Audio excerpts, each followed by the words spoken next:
Medical groups say untreated chronic wounds are costing the Australian health system $3 billion a year. Around Australia, there are 420,000 people living with chronic wounds, with those living outside the big cities, poorer people and First Nations people the worst affected. Hayley Ryan is chair of advocacy group Wounds Australia, and she joins us now.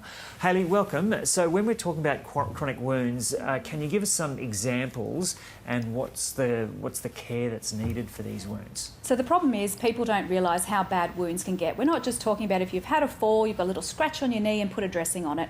These wounds, if they progress to get worse, then they don't resolve in 4 weeks. That's when they're a chronic wound. They can lead to amputation and even death.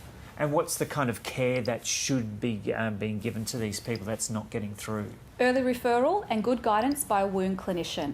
And so what tends to happen is they bump from GP to GP to GP and they're not getting that real treatment at the right time by the right person. And what are some specific examples that you've come across? Well, I have a beautiful 28-year-old young girl at the moment. She has 3 beautiful children. She was bitten by a redback spider about 8 years ago now, and she's had this terrible wound on her arm, and she's still breastfeeding. So it's really impacted her life. She's been in my care for about 12 weeks, and we're almost healed that wound.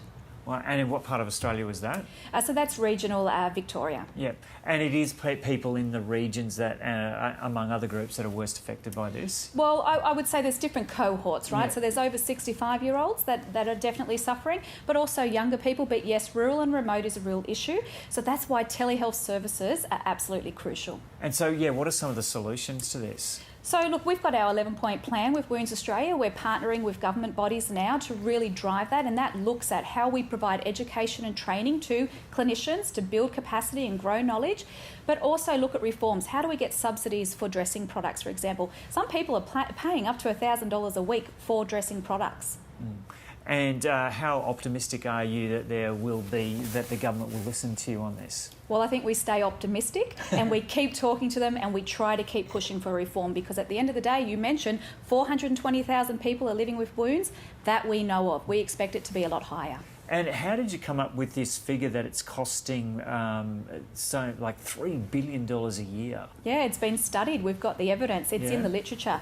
We would actually say it's probably a lot higher, but because we don't have the statistics about how many people are actually living with wounds, that's only a very conservative estimate. And so if there are people out there now listening to this and they're hearing you and thinking, oh yeah, I've had this issue for quite some time, I'm not sure that it's being handled adequately, where can they go?